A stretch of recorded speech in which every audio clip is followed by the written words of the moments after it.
alabanza por guiarnos en este tiempo de adoración. Amén. Se han gozado en el Señor.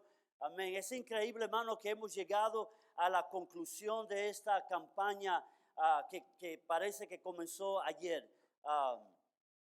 Hemos tenido un bello tiempo en el Señor. Si usted está presente, yo quiero que sepa que Dios tiene un mensaje para usted hoy. Sabe que a veces venimos a la iglesia, como dije el otro día, oímos un mensaje y decimos, wow, este mensaje verdaderamente estaba bueno para, y pensamos de otra persona. Nunca pensamos, esto está bueno para mí, sino para el cuñado o la cuñada o para el primo o para sabe Dios quién. Pero este mensaje, quiero que usted mire a la persona que está a su derecha y a su izquierda. Le doy permiso en el nombre de Jesucristo y dígale, este mensaje es perfecto para ti. Dígaselo, aproveche porque esta es su oportunidad. Yo creo que si usted está aquí esta noche, no es por casualidad. Como vimos esta mañana, yo creo que Dios ha hecho una cita divina con cada uno de nosotros para escuchar lo que Él tiene que decir para nosotros. Esta noche quiero que nosotros hablemos sobre el elevado costo de pecado o el costo elevado de pecado. No vamos a ir a Marcos, no vamos a ir a Juan, no vamos a ir a Lucas, ni a ¿qué sigue? Ni a Juan. Vamos, hermanos, se conocen la Biblia.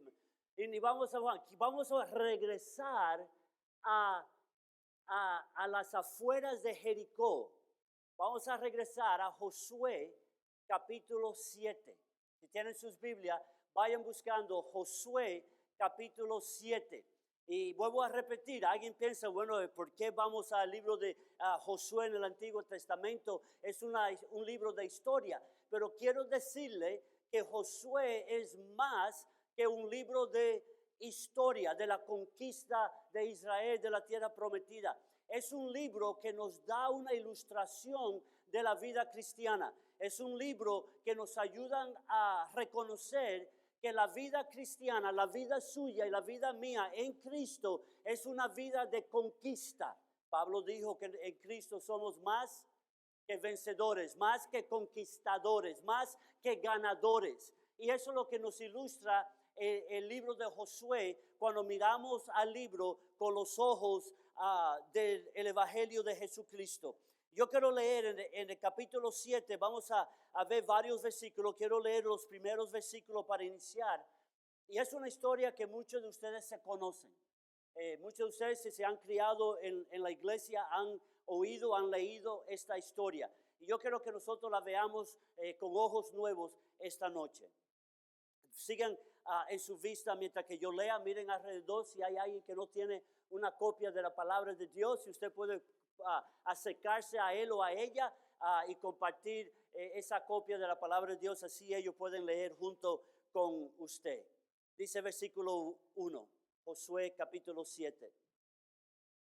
Pero los hijos de Israel cometieron una prevaricación en cuanto al anatema, porque Acán, hijo de Carmí, hijo de Zabdi, hijo de Sera, de la tribu de Judá, tomó del anatema, y la ira de Jehová se encendió contra los hijos de Israel. Después Josué envió hombres de Jericó a Ai, que estaba junto a Betaem, hacia el oriente de Betel, y les habló diciendo, subir y reconocer la tierra, y ellos subieron y reconocieron a Ai. Versículo 3 dice, y volviendo a Josué estos espías le dijeron, no suba todo el pueblo, sino suban como 2,000 o 3,000 hombres y tomarán a Ai. No fatigues a todo el pueblo yendo allí, porque son pocos. Versículo 4 dice, subieron allá del pueblo como 3,000 hombres, del pueblo de Israel, como 3,000 hombres, los cuales huyeron desde delante de los de Ai. Y los de Ai mataron de ellos a unos 36 hombres y los siguieron desde la puerta de Sebraim y los derrotaron en la bajada. Por lo cual el corazón del pueblo de Israel desfalleció y vino a ser como agua. Entonces Josué rompió sus vestidos y se postró en tierra sobre su rostro delante del arca de Jehová hasta caer la tarde. Él y los ancianos de Israel y echaron polvo sobre sus cabezas. Lo que tenemos aquí en este capítulo 7 es la historia, la historia de dos individuos o dos situaciones que producieron pecado dentro de Israel.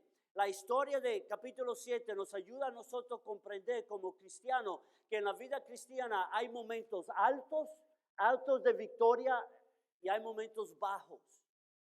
Vemos esto en la historia de Israel. No se sorprenda cuando usted, como seguidor de Jesucristo, quiere caminar con el Señor, quiere vivir en fe, quiere andar no por vista, pero por la fe. Y de momento vienen problemas y dificultades a su vida. Dice el apóstol Pablo que no tenemos lucha contra sangre y carne, sino contra principados, contra potestades, contra los gobernadores de las tinieblas de este siglo, contra las huestes espirituales de maldad en las regiones celestes. Lo que Pablo nos dice es que nuestro problema no es con el cuñado, con la cuñada, no es con la suegra, no es con su vieja. El problema que tenemos son los espíritus malignos de maldad que andan buscando tropezarnos y quieren robarnos la victoria que tenemos en Cristo. La Biblia dice que el gozo del Señor es nuestra fortaleza, pero en la vida humana, usted sabe muy bien, mañana regresa al trabajo, regresa a la escuela, regresa al mercado y hay todo tipo de problemas que confrontamos y Satanás usa estas cosas para robar nuestro gozo. Israel fue de la victoria, de la montaña de la victoria al valle de la derrota, de capítulo 6 a capítulo 7. Dice la palabra de Dios en 1 de Pedro 5, 8 y 9. Dice, sed sobrios y velar, porque vuestro adversario, el diablo, como león rugiente, anda alrededor buscando a quien devorar. Satanás no le importa que usted está en la casa de Dios esta noche, alabando a Dios y estudiando su Biblia. Satanás tiene sus trampas y sus pruebas y sus obstáculos allá afuera para que nosotros tropecemos y digamos, ay Señor, ¿por qué? ¿Dónde estás, Señor? Y le echemos la culpa a otra persona. Prepárense, porque de las victorias espirituales, la montaña, siempre vienen valles de prueba. Y lo vemos en Israel. Dice la palabra de Dios que capítulo 7 comienza con la palabra pero. Cuando usted lee un capítulo y oye la primera palabra es pero, es una indicación que las cosas van a cambiar. Las cosas van a cambiar para Josué y para Israel. Dice la palabra de Dios, pero, ¿qué pasó en el capítulo 6? En el capítulo 6, Israel tuvo una victoria fabulosa, maravillosa. Fueron contra la ciudad de Jericó. Esa primera prueba que confrontaron cuando entraron a la tierra prometida para conquistarla. Dice la Biblia que era una ciudad fortificada, una ciudad impenetrable. Era una ciudad con un ejército que no podían ellos vencer. Pero la palabra de Dios dice que Dios trajo victoria sobre Israel. Amén. Así como cuando nosotros confrontamos pruebas y dificultades, sean problemas de salud, problemas económicos, problemas familiares o matrimoniales, Dios, si estamos dispuestos a esperar en Dios y buscar a Dios, Dios trae victoria a nuestras vidas. Y lo vemos en el capítulo 6 de Josué. Pero así como tuvieron la victoria, capítulo 7, hay un descenso brusco de la cima de la montaña de victoria al valle de la prueba. Dice la palabra de Dios en el capítulo 7, dice, pero los hijos de Israel cometieron una prevaricación. Esa palabra que es tan difícil pronunciar tiene un significado muy importante para nosotros. Se lo voy a explicar en un momento. Dice, una prevaricación en cuanto al anatema. ¿Cuál fue la causa que Israel fue de la victoria, la montaña de victoria en Jericó, a este valle de prueba? Vamos a ver la causa del pecado. Lo interesante es que hay dos pecados. Uno es individual y el otro es corporal. Uno es de un individuo que se llama Acán y el otro es de la nación de Israel. Dice la Biblia que aunque un hombre pecó, Dios le pidió cuenta a toda la nación de Israel. Eso es importante, recuerden eso. Versículo 1 dice de esta manera, pero los hijos de Israel cometieron una prevaricación en cuanto al anatema, porque Acán, dice más adelante, tomó del anatema y la ira de Jehová se encendió los hijos de Israel. Si usted lee versículo 11, dice así: Israel, dice Dios, ha pecado. Un hombre cometió un pecado, pero Dios le manda cuenta a toda la nación de Israel. ¿Cuál fue el pecado? ¿Cuál fue la causa? La primera cosa que vemos es una actitud de descuido. Hubo descuido de parte de Acán. Acán, dice la Biblia, tomó del anatema. ¿Qué es un anatema? Anatema era Jericó.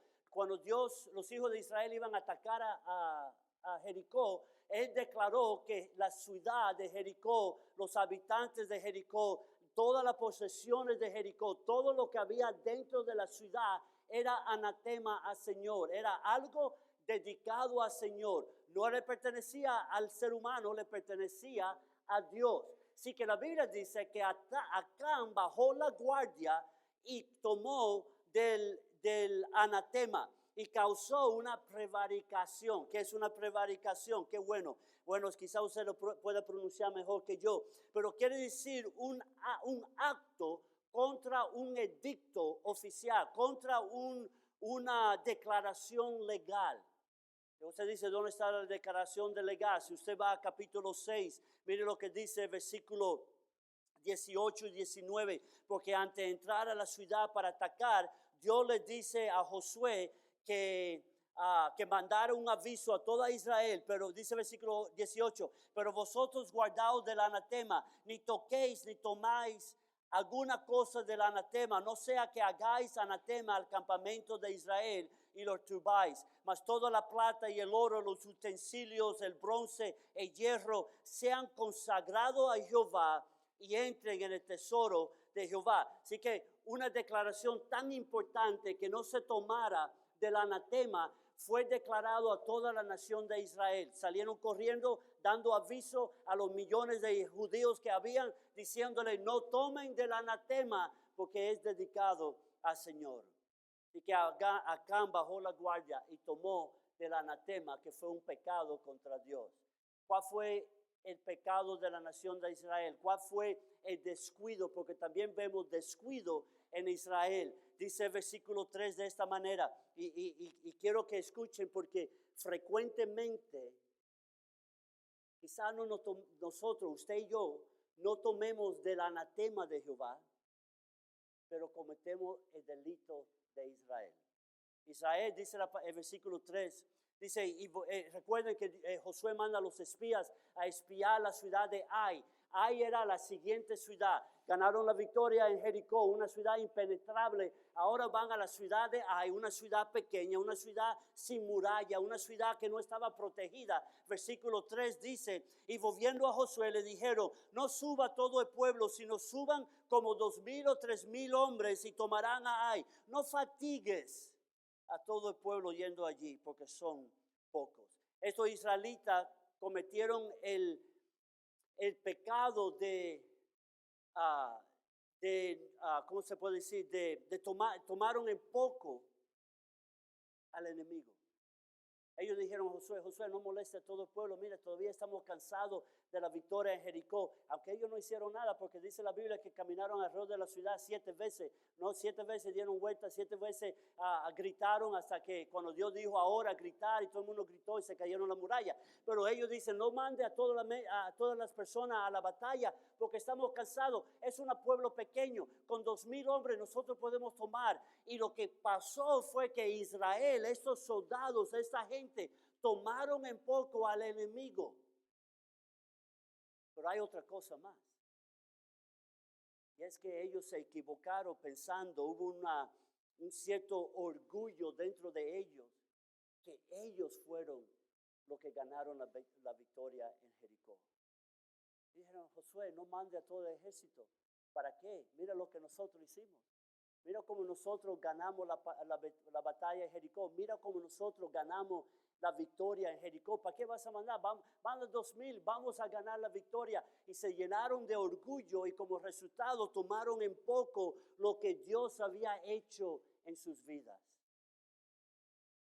Había un pájaro carpintero que estaba trabajando en un árbol. Mientras que está viene un relámpago y le pega a la parte de arriba del árbol y raja, rompe el árbol en 2 pedazos, sale volando el pájaro carpintero. A rato regresa el pájaro carpintero con 7 amigos más. Y cuando llegan dice, mira amigo, como les dije, mira lo que yo hice.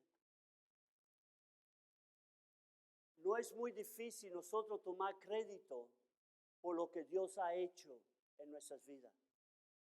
Cuando Dios perdona ese pecado que estaba a punto de destruir su matrimonio, Dios trae reconciliación. A veces creemos que fue por las rosas y los chocolates que le traje a mi esposa. Cuando Dios tiene misericordia y salva a su hijo, salva a su esposo, salva a un familiar suyo, pensamos que fue porque nosotros le dimos una invitación que viniera a la campaña de la iglesia. Decimos, nosotros lo hicimos. Y fue lo que sucedió en Israel. Israel se olvidó que no fueron ellos que ganaron la victoria de Jericó, fue Dios. Porque si usted se pone a estudiar la batalla de Jericó, no tiene ningún sentido razonable para un ejército. Porque en vez de ir listo para pelear, empezaron a caminar alrededor de la ciudad. Y los de Jericó lo miraban y se reían, veían los judíos caminando. Fue Dios que trajo la victoria de una manera que no era militar. Así como trae victoria a nuestras vidas de manera que nosotros decimos, bueno, ¿cómo sucedió eso? ¿Cómo fue que pudimos? No fue por usted, no fue porque Dios, su gracia, su misericordia fue derramada sobre nosotros. Israel se olvidó, se descuidó, se llenó de orgullo, dice la Biblia en Proverbios 16, 18. El orgullo va delante de la destrucción y la arrogancia ante la caída. Y vemos esto en la vida de Israel. Y mi pregunta es, ¿se ve eso en la vida suya? ¿Se está robando usted el crédito que merece Dios? Porque podemos cantar de la grandeza de Dios y que Él es el único que merece la gloria. Pero a veces nosotros como el pájaro carpintero le decimos a nuestro compañero, mira lo que yo hice. Y le queremos robar a Dios su gloria. Quiero darle una palabra de ánimo y una palabra de aviso esta noche. La palabra de ánimo es que no hay ninguna fortaleza, no hay ninguna atadura, no hay ningún pecado, no hay ningún vicio, no hay ninguna cosa negativa que Satanás tire a su vida. Que usted no puede tener victoria en Cristo Jesús. Con la ayuda de Cristo usted puede salir de ahí vencedor y conquistador y victorioso. Pero la palabra de aviso es que no hay un pecado, no hay un vicio, no hay una atadura, no hay ningún enemigo satánico que usted pueda vencer por su propia cuenta. Y a veces nos olvidamos que la victoria que hemos tenido en nuestras vidas, sean grandes o sean chiquitas, fue por la gracia de Dios. Dios fue el que trajo victoria. Nunca se olviden, Israel se olvidó y trajo la derrota, la desobediencia hacia el Señor. Se cuenta la historia de un misionero que estaba en África, estaba caminando cuando le sale un león.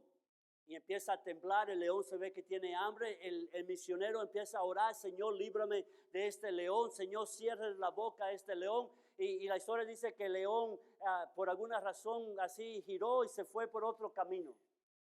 Y el misionero se fue para su casa alabando a Dios, dándole gracias a Dios por haberle salvado la vida. Esa noche el misionero se acuesta en su cama, apaga las luces y hay un mosquito en su cuarto. Y empieza a oír, enciende la luz, no ve mosquito, apaga la luz, enciende la luz, no ve mosquito, apaga la luz. Y se pasó toda la noche encendiendo y apagando la luz, buscando el pobre animal. Bueno, el mosquito no es un animal, es un insecto. Está buscando la cosa esa, ¿no? Y a la siguiente mañana se despierta el misionero y va a ir a buscar su café y ve el mosquito sobre la pared de la cocina, engordado de la victoria de la noche anterior, ¿no? Lleno de la sangre del hombre. El misionero se empieza a enojar cuando oye que Dios le dice, hijo, me pediste que te ayudara y confiaste en mí para librarte del león, pero te pasaste toda la noche peleando con este mosquito. Y lo que quiero que entiendan es, no son los Jericó grandes que causan problemas en nuestras vidas. No son los Jericó grandes que nos tropiezan a nosotros. son los mosquitos, son esos problemitas, son esos fracasos pequeños que permitimos en nuestras vidas, que se van acumulando y llega el momento que nos destruyen. En vez de mirar a Dios por ayuda en esas cositas pequeñas, tratamos de arreglar a nosotros mismos y caemos. Así que también vemos en la vida de Acán que no solamente había un descuido, pero también hubo un espíritu de codicia. Un espíritu de codicia. Versículo 21 dice que cuando Josué por fin habla con Acán, le dice, pues vi entre los despojos un manto babilónico muy bueno y 200 ciclos de plata y un lingote de oro de peso de 50 ciclos, lo cual codicié y tomé y he aquí, dice, y lo cual lo codicié y lo tomé. El pecado de la codicia. Codicia es un deseo incontrolable por algo. Típicamente es por riquezas o por posesiones.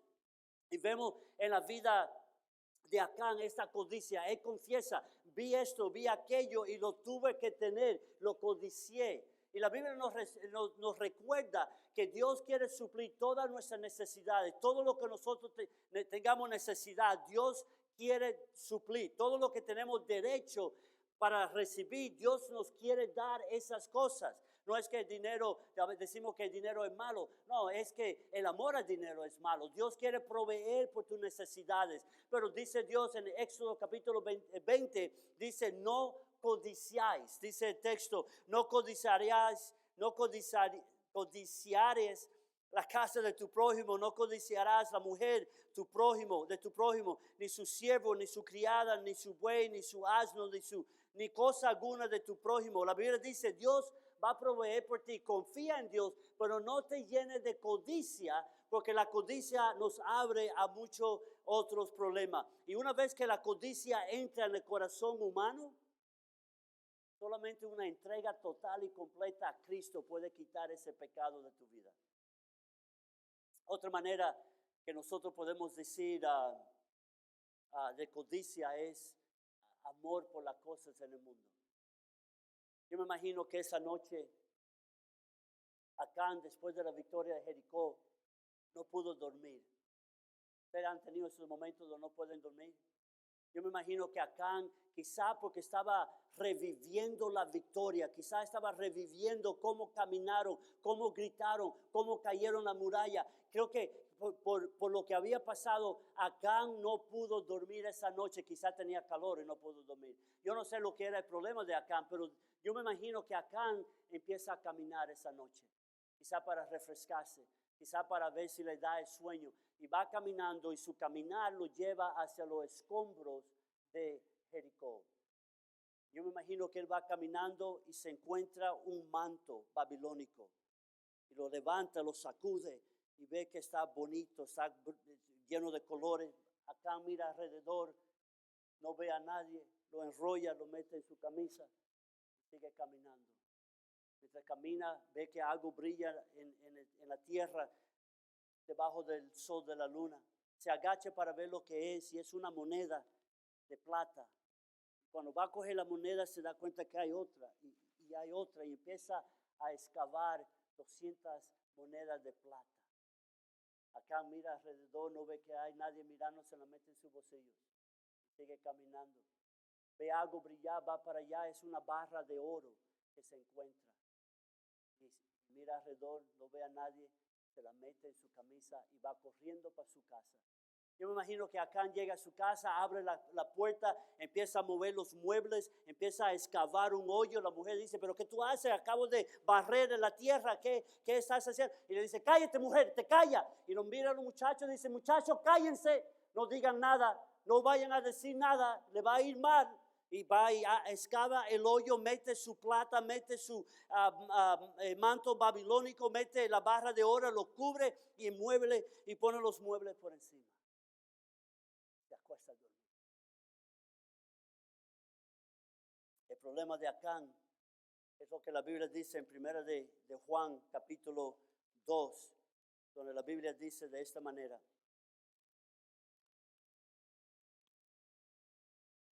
Versículo 10, versículo 15 dice, no améis al mundo, ni las cosas que estáis en el mundo. Si alguno ama al mundo, el amor del Padre no está en él. Porque todo lo que hay en el mundo, los deseos de la carne, los deseos de los ojos y la vanagloria de la vida no proviene del Padre, sino del mundo. En el mundo, y el mundo pasa y sus deseos, pero el que hace la voluntad de Dios permanece para siempre. El problema de Acán fue el amor al mundo. Yo creo que cuando nosotros vemos a alguien que ama al mundo, alguien que tiene esa codicia, es porque el amor del Padre no está en ellos. Hay un himno que cantábamos, antes se cantaba mucho, pero se titula Pon tus ojos en Cristo. Dice el himno, pon tus ojos en Cristo, tan lleno de gracia y amor, y lo terrenal sin valor será a la luz del glorioso Señor.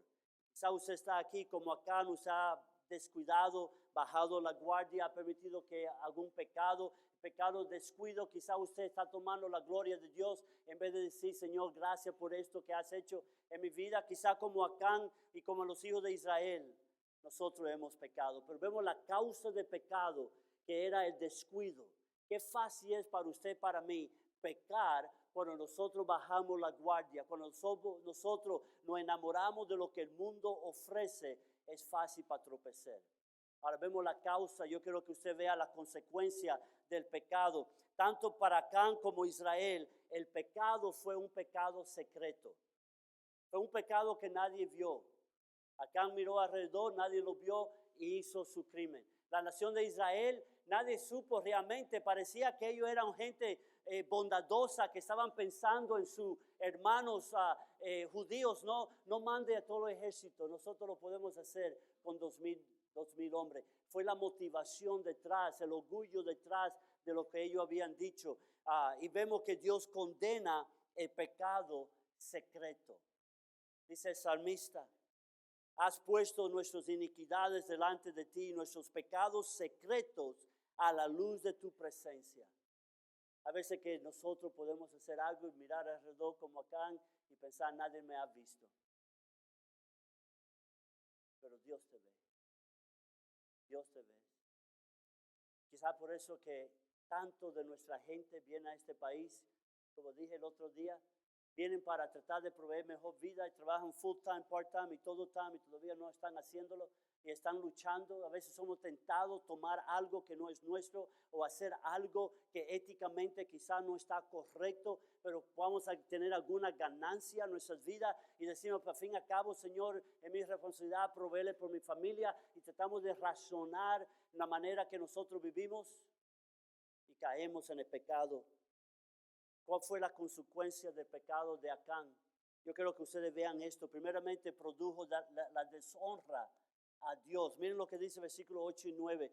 Trae deshonra a Dios. Dice Josué, ay Señor, ¿qué diré? ¿Qué diré? Ya que Israel ha vuelto la espada delante de sus enemigos, porque los cananeos y todos los moradores de la tierra oirán y nos rodearán y borrarán nuestro nombre sobre la tierra. Entonces dice, y entonces, ¿qué harás tú a tu grande nombre?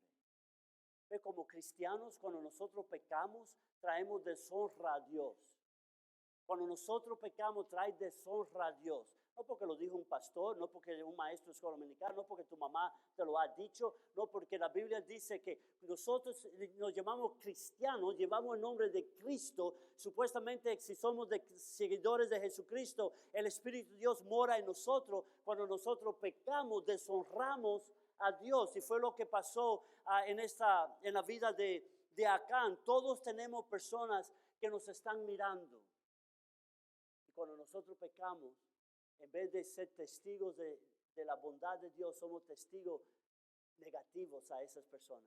Todos nosotros somos testigos. Quiera usted o no, si usted conoce a Cristo, usted es un testigo. La cuestión es, ¿va a ser un testigo positivo para Cristo o un testigo negativo que va a dañar a Cristo?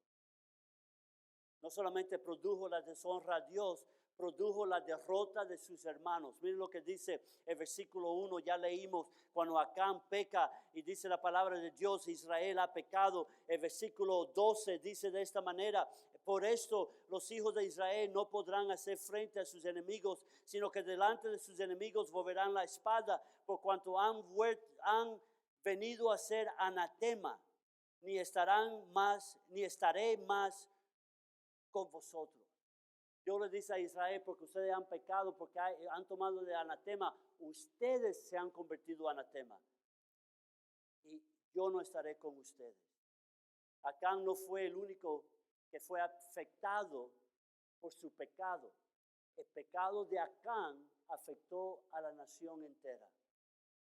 Ahora, lo interesante es que el apóstol Pablo, en 1 Corintios, nos habla que la iglesia, el cuerpo de Cristo es un solo cuerpo con muchos hermanos.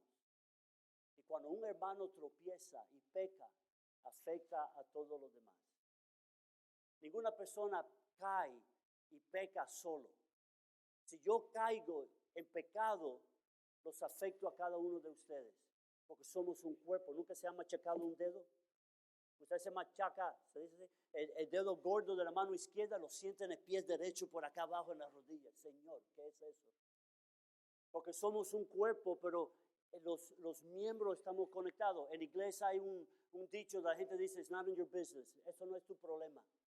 No, cómo yo vivo mi vida no le importa a ustedes. Lo que yo veo no le importa a usted. Lo que yo tomo no te importa a ti. Lo que yo hago no es none of your business. Pero Pablo dice no. Porque somos un cuerpo, somos miembros unos de otros. Sí es mi business. Mira lo que dice Pablo en Gálatas capítulo 6.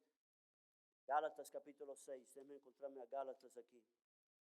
Dice Pablo, hermano, si alguno fuere sorprendido en alguna falta, vosotros que sois espirituales, restaurarle con espíritu de mansedumbre, considerándote a ti mismo, no sea que tú también seas tentado. ¿Qué dice Pablo? It is your business. Dice Pablo, sí es tu problema.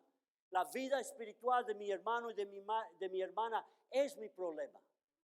Y cuando Acán cayó, cuando Acán tomó del anatema, cuando Acán pecó, no afectó a Acán solamente, afectó a toda la nación de Israel. Y lo mismo sucede hoy en día en la iglesia de Jesucristo. A veces que decimos, Señor, ¿por qué no crece la iglesia? Estamos trabajando, estamos visitando, estamos evangelizando, tenemos campaña, traemos un tipo de Alabama para acá y hacemos toda esta cosa. Y Señor, ¿por qué no crece la iglesia? A veces tenemos que preguntarnos, Señor, ¿hay pecado en la casa de Dios?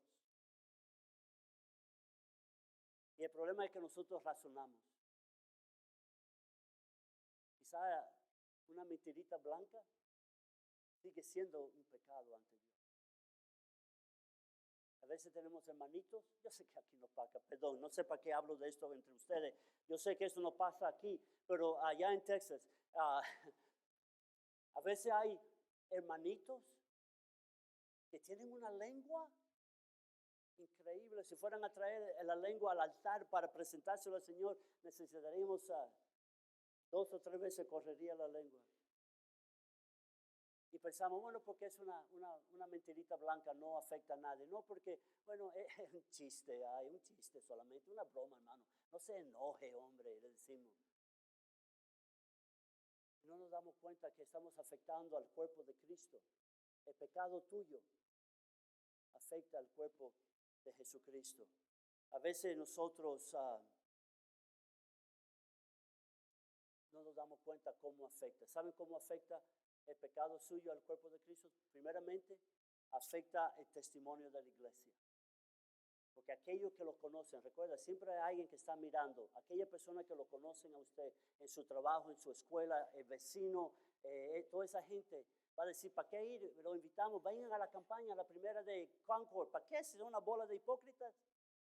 ¿Son mentirosos? No, esa gente son. ¿Y de dónde sacaron eso? Porque un hermanito en Cristo bajó la guardia, se llenó de orgullo, miró alrededor y dijo, no, nadie me está mirando, pero sí te vieron. Pero también afecta tu testimonio. Una historia que a mí me encanta es la historia de Lot, cuando él y Abraham se separan. Dice la palabra de Dios que Abraham cogió por un camino, Lot cogió por otro camino, pero Lot escogió la tierra mejor. Y dice la Biblia que era la tierra de Sodoma. Y dice la Biblia en Génesis 18, 12 a 18, que se van acercando más y más, Lot se va acercando más y más a la ciudad de Sodoma y Gomorra, a punto donde está dentro de Sodoma, está viviendo entre ellos. No solamente está viviendo, se hace líder de la ciudad de Sodoma. Y dice en Génesis capítulo 18, dice 19, perdón, capítulo 19, que los ángeles vienen y primeramente pierde su influencia. Miren cómo pierde su influencia. Vienen los ángeles de Dios para investigar la ciudad, para traer castigo a la ciudad. Y dice el versículo 2 que Lot les dice, miren hermanos, estos ángeles del Señor, quédense en mi casa. Quédense, yo le voy a dar de comer y le voy a dar de tomar y le voy a lavar los pies para que ustedes sigan en su camino. Qué bueno era Lot. ¿Y saben lo que les dijo a los ángeles? Gracias Lot, pero preferimos quedarnos acá afuera. Porque había perdido su influencia. No solamente eso, dice la palabra de Dios en el versículo 7, que cuando los hombres de Sodoma quieren violar a estos ángeles, Lot sale y dice, hermanos míos, no hagan esa maldad. Hermanos míos. Lot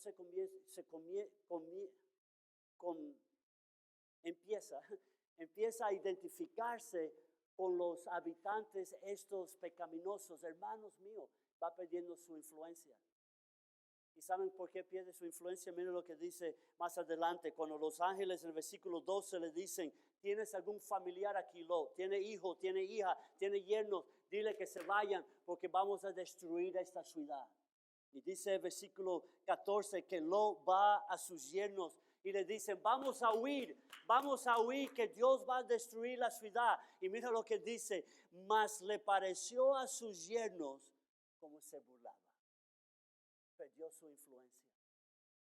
¿No será una razón que invitamos a las personas a la casa de Dios que vinieran a la campaña o que vinieran en cualquier domingo dado que vengan a la iglesia y no hacen caso? Porque hemos perdido nuestra influencia. La palabra de Dios dice que cuando nosotros recibimos a Jesucristo nos puso en un lugar de privilegio, nos sentó, dice, en los lugares celestiales, nos dio un privilegio para ser hombres y mujeres de influencia. Así que vemos que él produjo la derrota de sus hermanos. Tengo que seguir porque hay hambre y hay comida después y ustedes me están mirando con esos ojos. Pero no solamente eso, produce la desgracia a sus padres. Mira lo que dice el versículo 1 de Josué 7. Josué 7 dice, pero los hijos de Israel cometieron una prevaricación en cuanto al anatema, porque Acán, hijo de Carmí, hijo de Zebedí, hijo de Sera, Acán, hijo de Carmí. La Biblia nos enseña que debemos honrar a nuestros padres y a nuestras madres. La Biblia nos enseña que cada vez que nosotros como hijos desobedecemos y pecamos, traemos desgracia a nuestros padres. Pablo, en Proverbios 17:25 dice, los hijos necios traen dolor a sus padres, amargura a la que Dios le dio a luz. Así que la palabra dice a honrar a tu padre y a tu madre. Quiero decirle, eso no fue dado a los niños chiquiticos. Dios dio ese mandato a la nación de Israel, a los adultos de Israel, para que cuidaran de sus padres. Pero cuando yo y usted pecamos, en vez de honrar a nuestros padres, traemos desgracia. Imagínense cómo se sintió esos padres, cómo se sintió esa madre.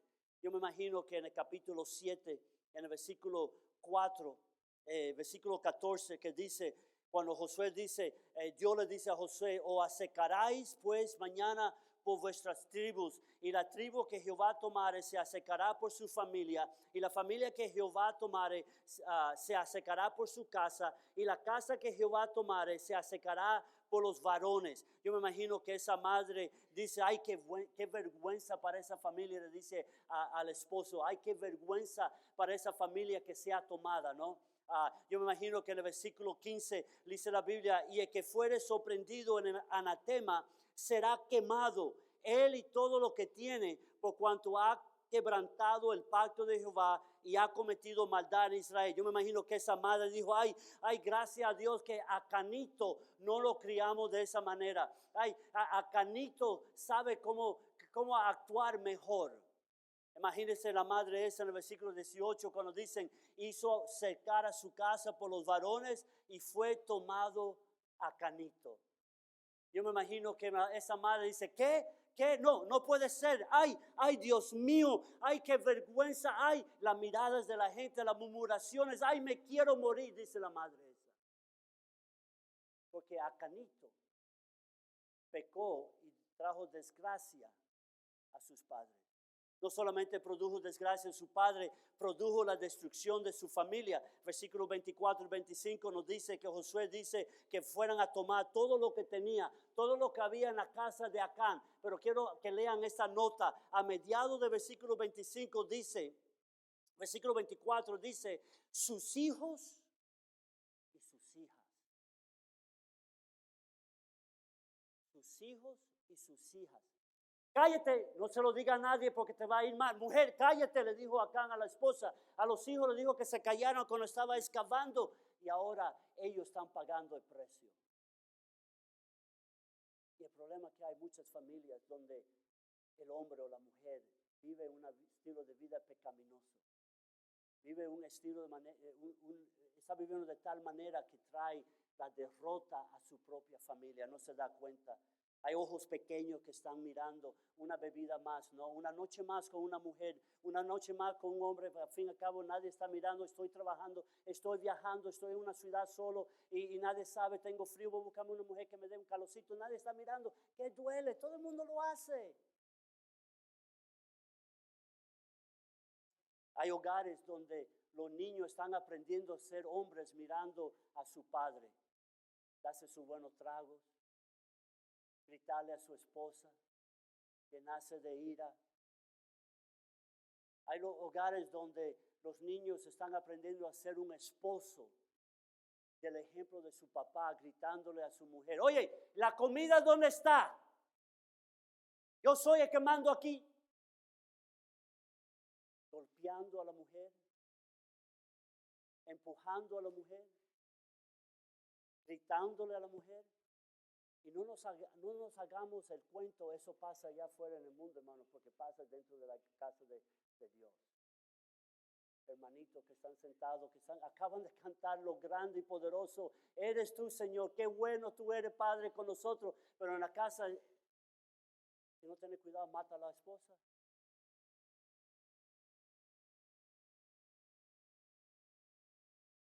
Hay muchos niños chiquitos, ojitos, que están aprendiendo a ser una madre. La mujer chismosa. No sé por qué lo escogemos con las mujeres, perdónenme. Pero él las notas, no soy yo. La mujer que quiere tener control de todo, la mujer que se va a poner los pantalones en su casa.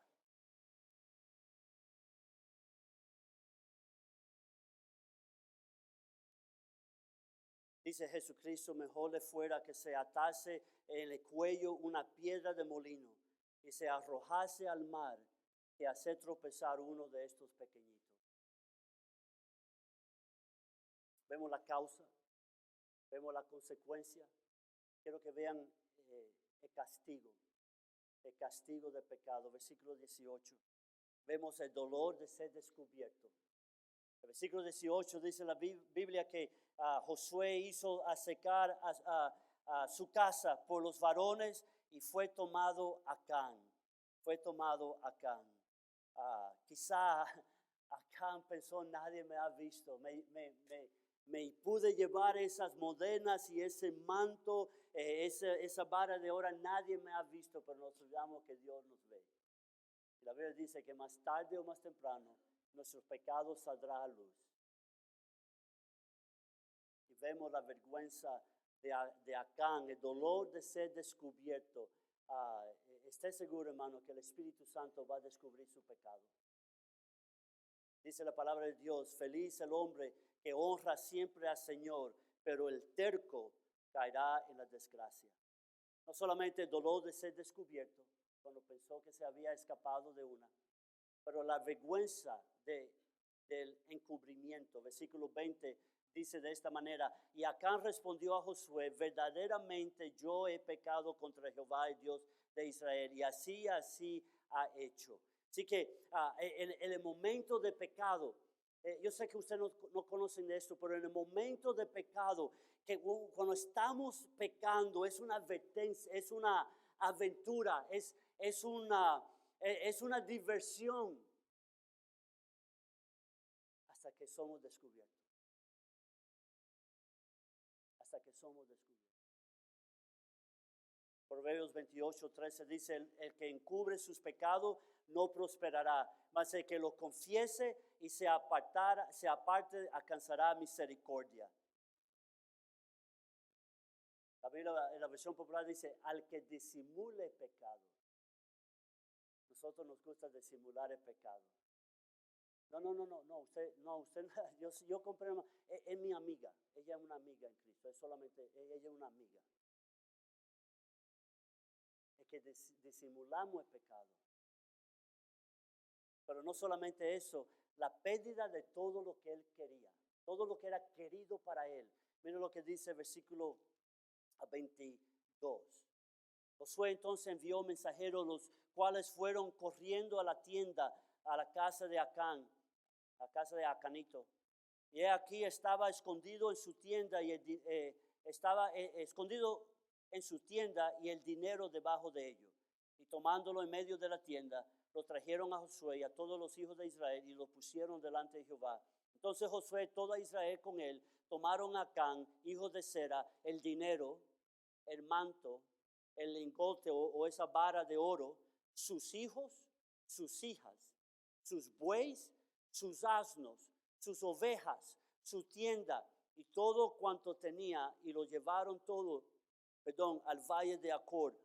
Y dijo Josué, porque nos has turbado, túrbate Jehová en este día. Y todos los israelitas lo apedraron y los quemaron después de apedrearlo. Todo lo que Acán quería, lo perdió por el pecado. Vemos el costo elevado de pecado. A veces que usted y yo creemos que lo que estamos haciendo quizás no esté bien. Ay, si el pastor supiera, pero bueno, no está pastor, gracias a Dios que no está aquí el pastor ahora. No, pero es de Dios. Y hay algunos de ustedes que están viviendo en pecado y están en peligro de perder todo. ¿Cuánta gente no han perdido matrimonios? ¿Cuántas personas no han perdido su profesión? ¿Cuántas personas no han perdido su familia por un pecado momentario?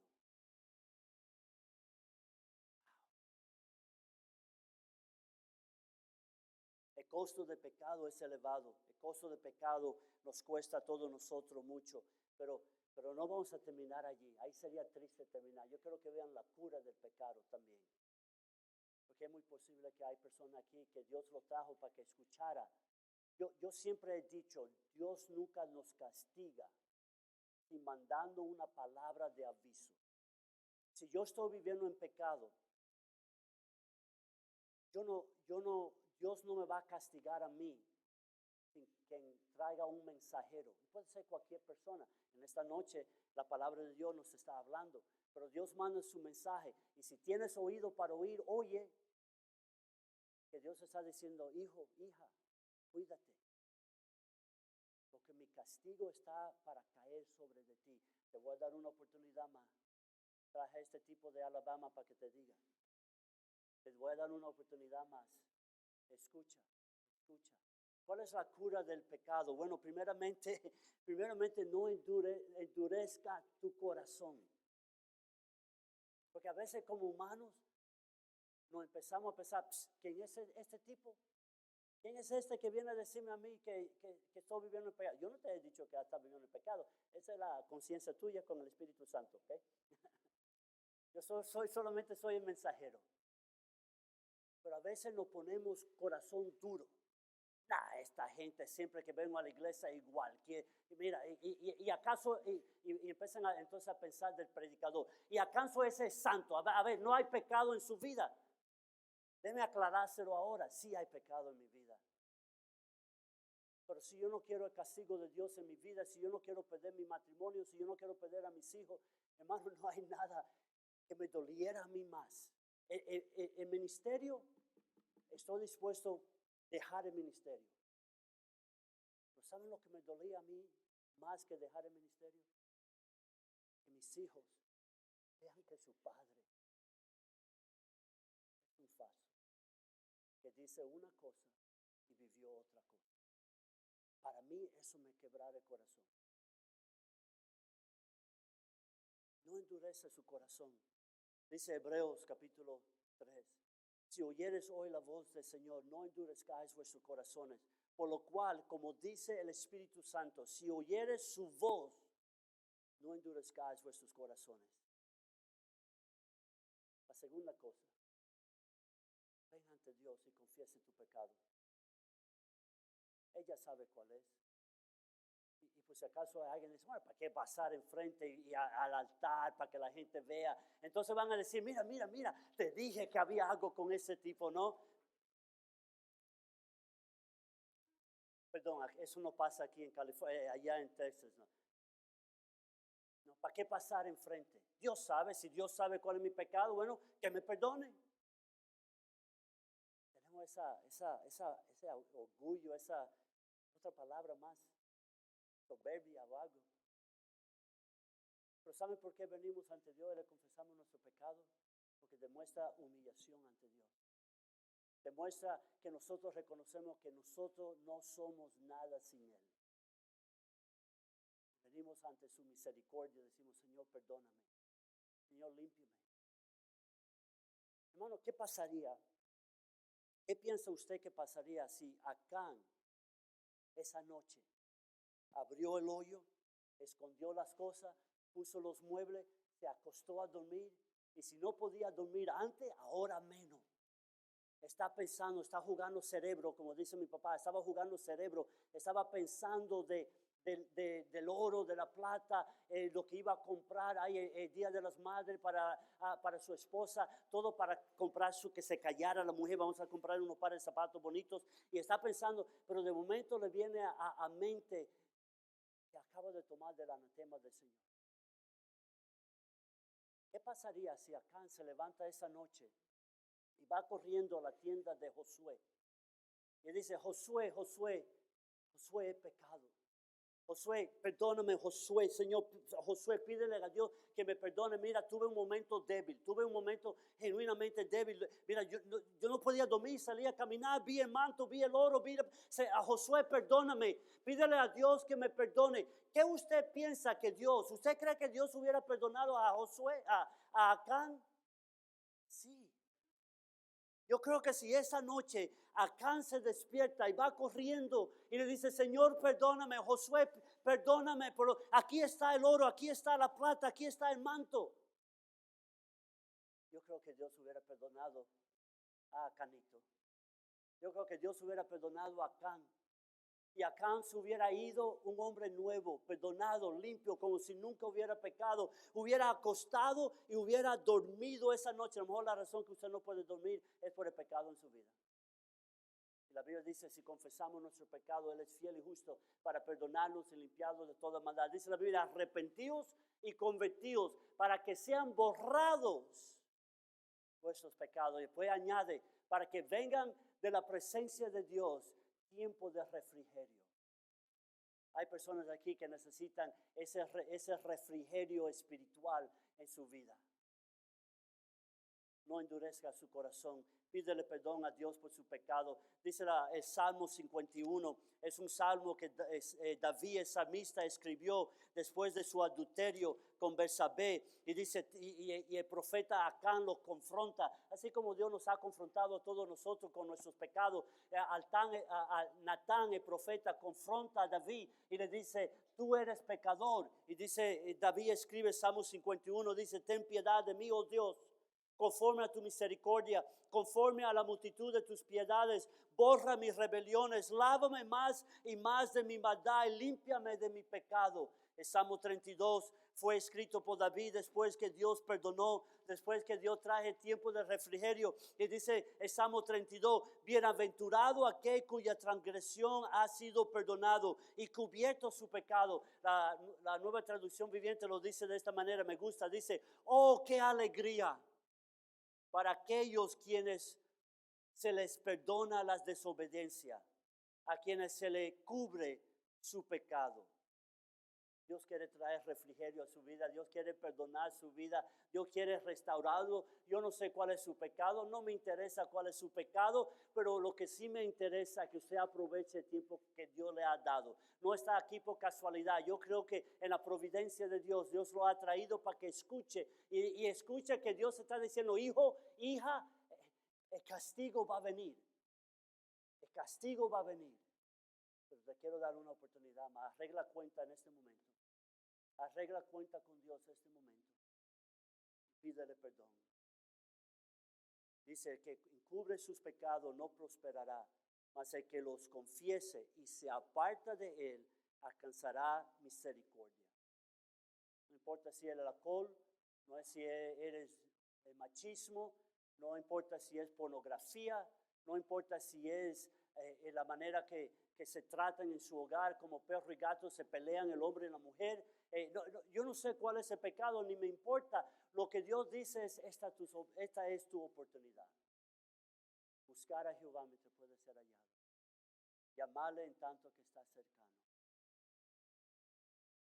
¿Por qué no aprovechamos la presencia de Dios? Decirle, Señor, límpiame. Señor, purifícame. Como David el salmista dice en el Salmo 51, le pide a Dios que le lave y le purifique. Todos nosotros podemos venir ante Dios de alguna manera y decirle, Señor, lávame más y más de mi maldad y límpiame de mi pecado. Salmo 139, David escribió y dijo, Señor, pruébame. Mira, dice, examíname y pruébame. Y mira a ver si hay camino de perversidad en mi vida. Y guíame por el camino recto. Quizá esa debe ser nuestra oración esta noche. Señor, examíname, ¿no? ¿Por qué no le pedimos a Dios? Padre, en el nombre de Jesucristo, pedimos que tu Espíritu Santo nos examine.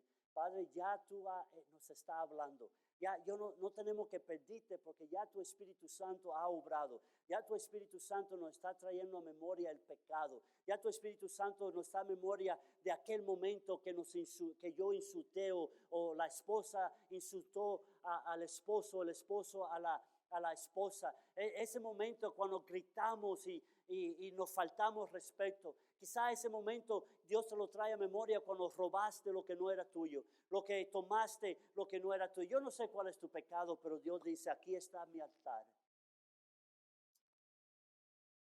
Ven y yo te perdonaré. ¿Está dispuesto a venir usted esta noche? Y decir, Señor, perdóname. Señor, límpiame. Señor, yo necesito que tú borres mi pecado y que me dé un nuevo comienzo, que me dé una hoja en blanco con Dios. Wow. Es una promesa increíble de parte de Dios que es santo y puro y nos mira a nosotros pecadores con el mejor de nosotros, el mejor de los mejores de nosotros, sigue siendo trapos sucios. Y Dios dice, si vienes a mí, borraré tu pecado y te voy a dar una hoja en blanco para que comiences de nuevo. ¿Estás dispuesto a venir?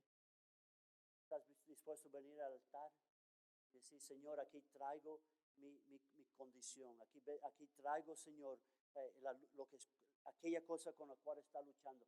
Y debe decirle, no se preocupe lo que va a pensar los demás. Es interesante, ¿no? Que a veces estamos mirando a ver, bueno, ¿quién va a ser el primero que va a pasar? Y queremos ver, nos olvidamos de nosotros mismos. ¿Ve? Porque el problema no es de uno, es de todos nosotros. ¿Estás dispuesto a venir esta noche? Y decir, Señor, obra en mi corazón, obra en mi vida. Yo no sé, de nuevo, cuál es su situación, pero yo lo voy a invitar. Que usted salga de su asiento, que usted venga y le diga, Señor, aquí estoy para arreglar cuenta contigo.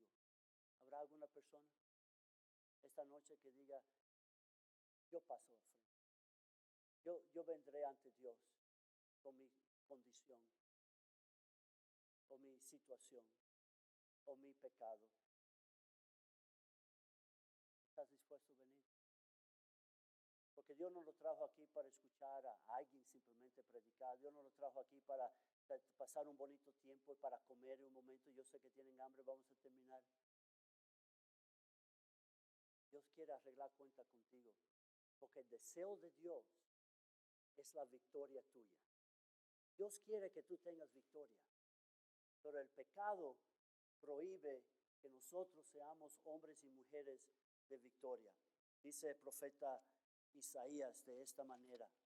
Dice, he aquí que no se ha acortado la mano de Jehová para salvar, ni se ha agravado su oído para oír.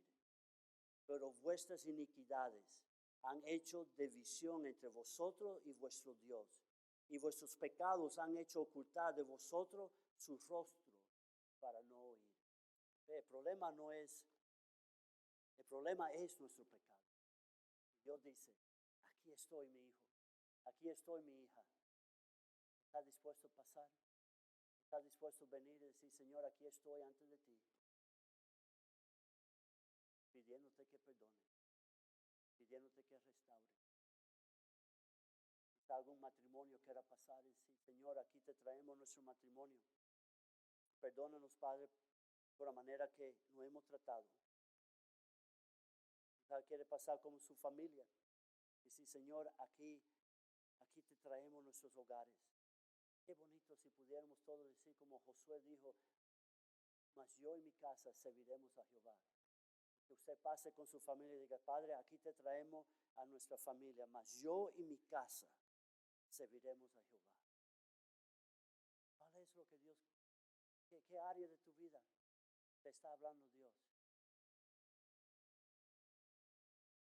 Esta es su oportunidad. Esta es su oportunidad. No deje que pase. No deje que pase. No deje que pase.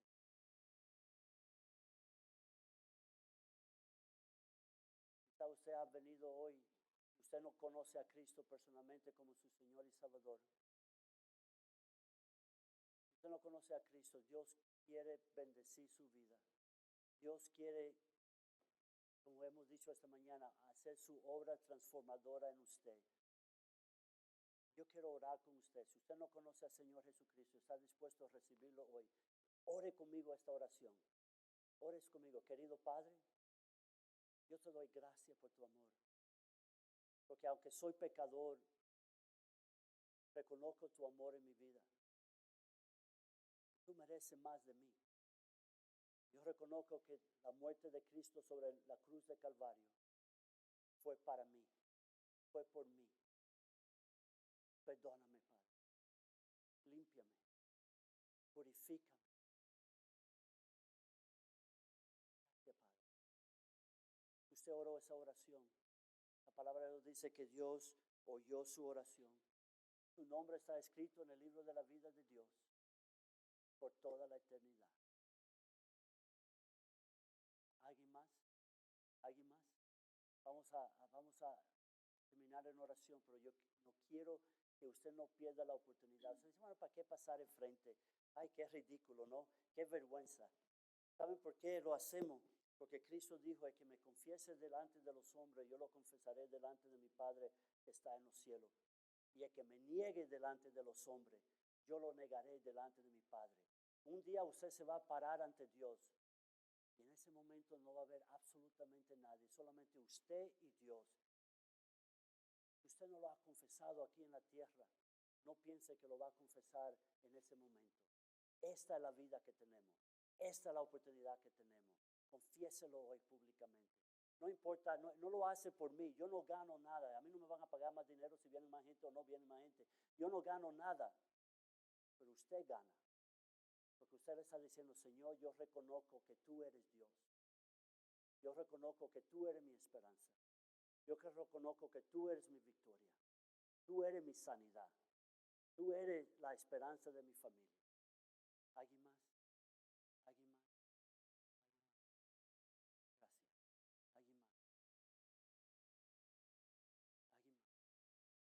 más? No escuches a la voz de Satanás que está diciendo, quédate en tu asiento, no te preocupes, la semana que viene.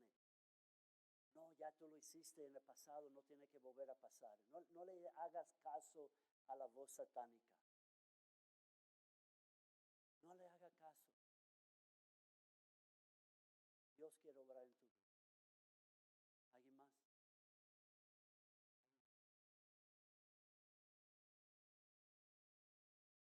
Padre, le damos gracias, Señor, porque reconocemos que estamos en tu presencia. Te damos gracias, Señor, porque sabemos que tu Espíritu Santo nos está hablando. Y venimos, Señor, esta noche aquí enfrente, no por show, no por exaltar a ningún hombre, pero humillarnos ante de ti. Y Padre, reconocemos el alto costo del pecado en nuestras vidas. Tu pueblo ha venido, Señor, algunos han venido para confesar su pecado antes de ti, para decirte, Padre, aquí te traigo mi pecado, aquí te traigo, Señor, mi ofensa, aquí te traigo mi desobediencia, aquí te traigo mi rebeldía. Padre, perdona, limpia, purifica. Tú has prometido que si nosotros confesamos nuestro pecado, tú has prometido de perdonarnos y limpiarnos y lavarnos de toda maldad. Y por eso te alabamos, Padre. Te amamos, Papi. Te amamos, Padre. Gracias por tu amor, Padre, que aún siendo pecadores, tú sigues amándonos. Quieres producir la victoria en nuestras vidas.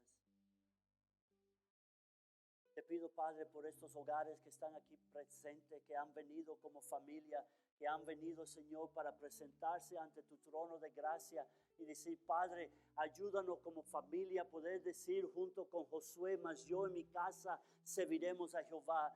Oh Padre, gracias por ello. Padre, yo te pido por aquellos cuyos hijos ya son mayores, ya son grandes, se han ido de la casa, quizás no están caminando en tu camino y estos padres han venido para interceder y orar y pedir por sus hijos. Padre, ten misericordia, derrama tu amor y tu gracia sobre ellos, Señor. Tráelo de nuevo a los pies tuyos, para que nuevamente el núcleo familiar ande en tus caminos. Si hay padres que han sido padres que han faltado sus hogares, quizá aún antes de venir de Cristo, Señor, pedimos que su familia puedan ver la transformación en Cristo, que vean que son nueva gente en Cristo, que vean que el pasado y el presente son dos personas completamente diferentes. Trae reconciliación, Señor, y sanidad en esas relaciones quebrantadas que quizá existan. Ten misericordia de mis hermanos, de su familia. Como David, esa amistad, pedimos, Padre, que nos limpie, que nos lave de toda iniquidad.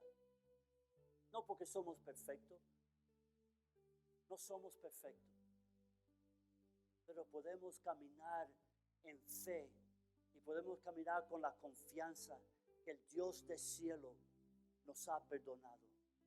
El Dios del cielo nos ha lavado. Y Pablo dice que si alguno está en Cristo, nueva criatura es. No importa nuestro pasado, lo que importa es de este momento en adelante quién vamos a ser. En este momento en adelante, ¿qué tú vas a hacer con nuestras vidas? El pasado queda atrás y cuando Satanás venga para acusarnos del pasado y cuando Satanás venga para traer a memoria los pecados del pasado, ayúdanos a tener el valor y la fuerza para decirle a Satanás a dónde se puede ir y decirle a Satanás lo que nosotros somos hoy en Cristo Jesús. Gracias por mis hermanos y por mis hermanas. Gracias por la obra que estás llevando en sus vidas. Gracias por sus hogares que tú vas a restaurar. Gracias, Señor, por la victoria que vas a traer en sus vidas. Y Padre, te pedimos por esta iglesia. Padre, que este templo sea llenado una y otra vez en los próximos meses, porque mis hermanos y mis hermanas van a caminar en victoria y van a ser la evidencia a un mundo perdido. Lo que un ser humano que esté dispuesto a entregar su vida a Cristo, lo que Dios puede hacer con ellos.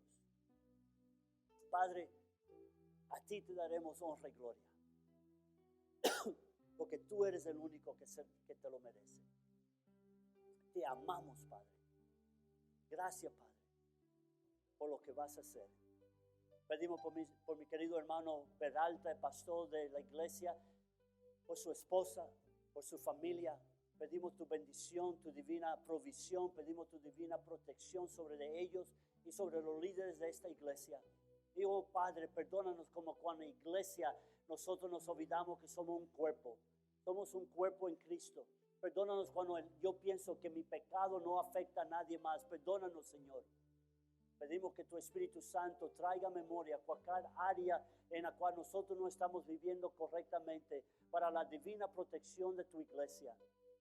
Porque tu iglesia sigue siendo ese faro de luz en una comunidad llena de tinieblas. En un mundo que necesita esperanza. En un mundo que tiene que escuchar que en Cristo hay victoria. Y Padre, esta iglesia tú la has puesto en este lugar para que ellos sean tu voz, tus manos, tus pies para ministrar a la comunidad. Bendícelo, Padre. Y Dios, que podamos ver el fruto de tu obra en la vida de cada uno de mis hermanos, en la vida de esta iglesia. Para honra y gloria tuya te lo pedimos. Amén.